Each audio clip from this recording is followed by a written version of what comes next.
Samedi 4 mars 2023, bonjour à tous, vous suivez RTI1. Et on démarre ce 6h30 avec ce voyage à l'étranger du chef de l'État. Le président de la République, Alassane Ouattara, a quitté Abidjan vendredi pour la France. Et sur le tarmac de l'aéroport Félix Houphouët-Boigny de Port-Bouët, plusieurs membres du gouvernement et le vice-président de la République l'ont accompagné. Le ministre de la Communication et de l'Économie numérique était vendredi l'invité de RTI1. Amadou Koulibaly a alors évoqué la question du rapatriement des Ivoiriens de Tunisie, un rapatriement volontaire au pays suite aux propos choquants du président Kais Saied. Le premier vol est donc attendu ce samedi à Abidjan. Je vous propose de l'écouter. Ce que je voudrais dire, c'est vrai que la situation était très tendue, mais elle tend à se calmer. Donc c'est important que nos concitoyens le sachent.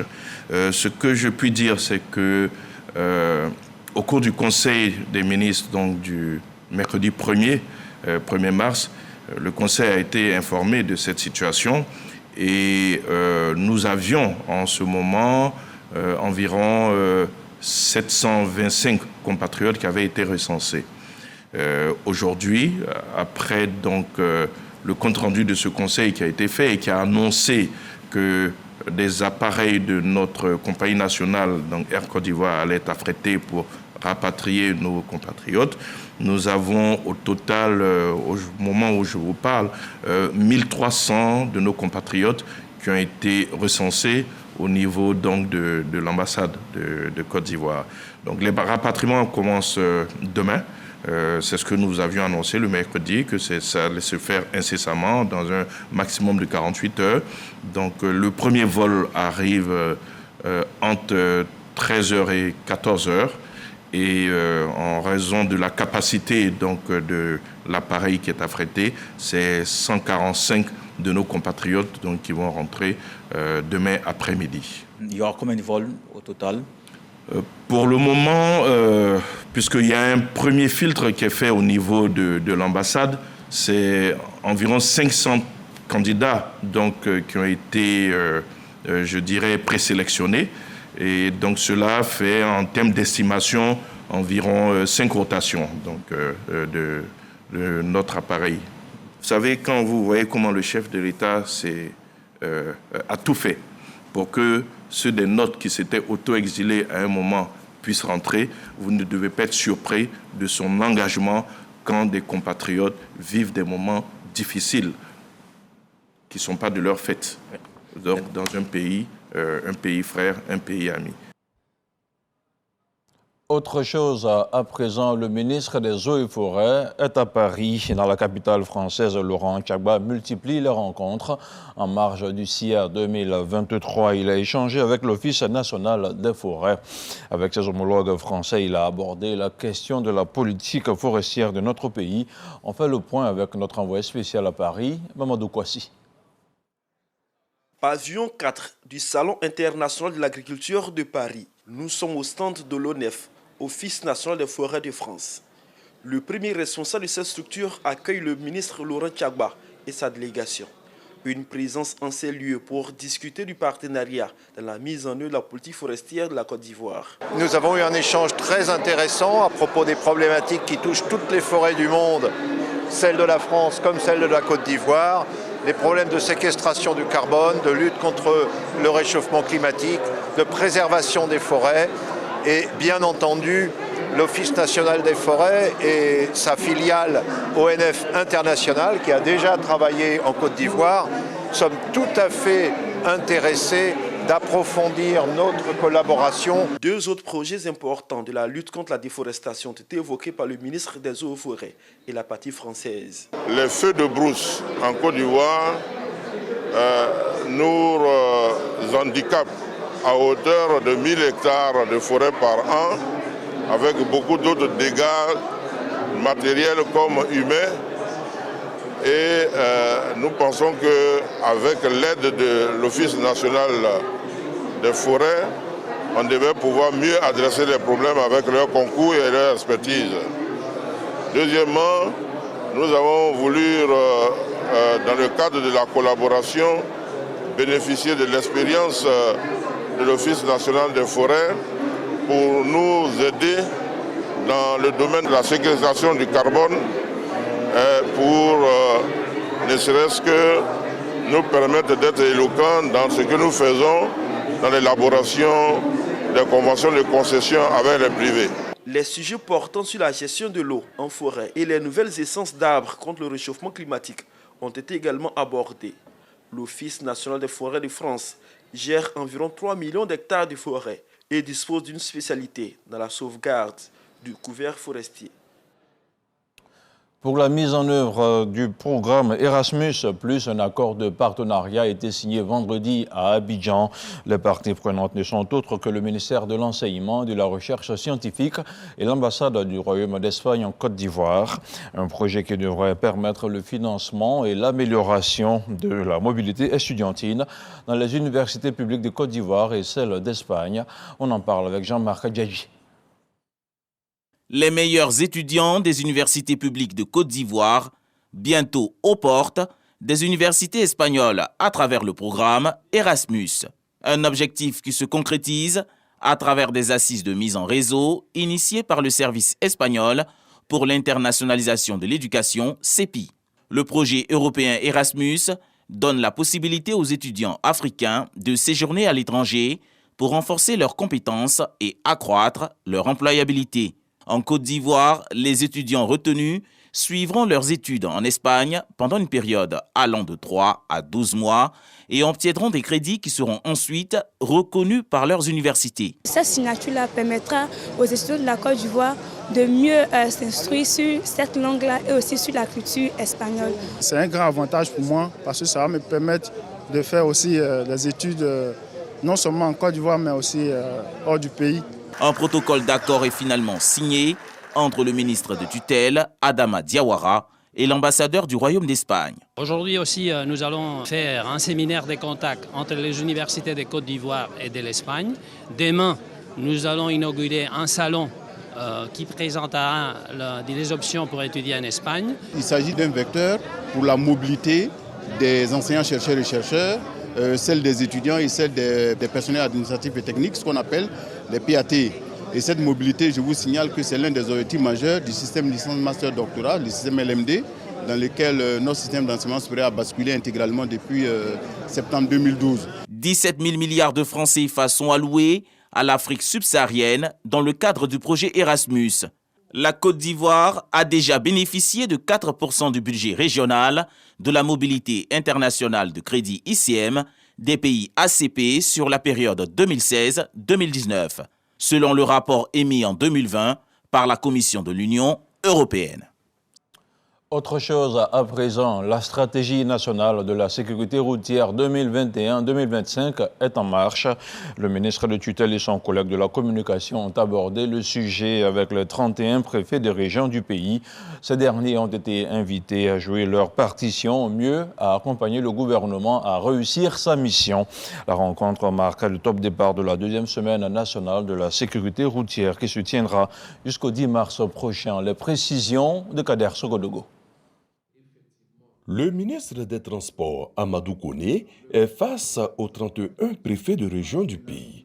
Une rencontre d'échange relative à la stratégie nationale de sécurité routière mise en place par le gouvernement couvrant la période 2021-2025. De 2020 à 2022, les accidents de la route ont fait environ 4 500 morts, plus de 20 000 blessés.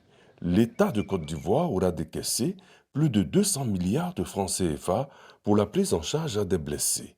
Dans sa volonté de reprendre les choses en main, le gouvernement a arrêté des mesures à travers le ministère des Transports. L'instauration du permis à points pour le respect strict du code de la route.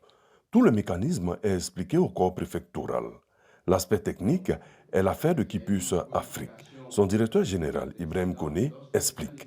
Ce dispositif va permettre donc le contrôle du transport, d'avoir un observatoire de l'accidentalité, de déployer à terme sur l'espace du projet 200 caméras radar, d'avoir un système d'information des usagers clients de la route, de moderniser la signalisation, d'avoir une intégration avec les points de péage. Assignation des véhicules administratifs à des chauffeurs. Tout est prévu. Au nombre des réformes, l'arrivée de nouvelles plaques d'immatriculation dès la fin de ce premier trimestre 2023. La confection se fera dans les chefs-lieux de district.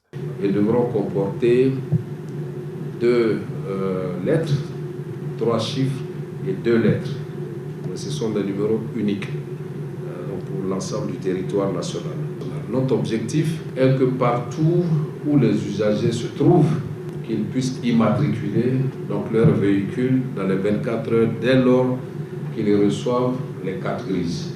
Les préfets de région se disent prêts à accompagner ce vent nouveau qui souffle sur la Côte d'Ivoire. Était présent durant les échanges le ministre de la Communication et de l'économie numérique, Amadou Koulibaly, porte-parole du gouvernement. Cette rencontre marque également le lancement officiel de la 2e semaine nationale de sécurité routière qui court jusqu'au 10 mars 2023.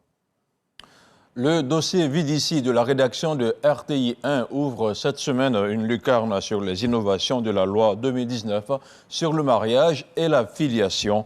Le nouveau texte stipule qu'il n'existe plus de chef de famille en la matière, le ménage étant désormais dirigé conjointement par les 2 époux.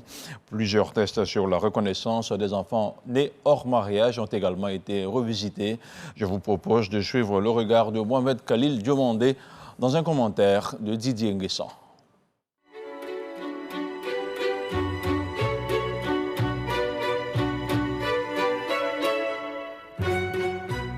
Après les 2 premières réformes d'août 1983 et de janvier 2013, l'arsenal juridique de la Côte d'Ivoire relatif au mariage est révisité en juin 2019.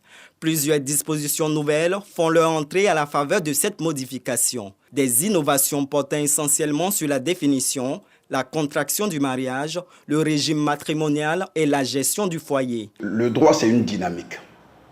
En fonction de l'évolution des sociétés, le législateur apprécie pour voir comment mettre en phase le droit avec les réalités sociales.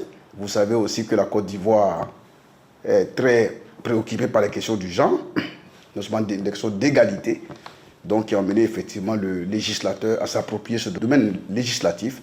Dans la législation ivoirienne, le mariage se définit désormais clairement comme étant l'union d'un homme et d'une femme célébrée devant un agent de l'état civil.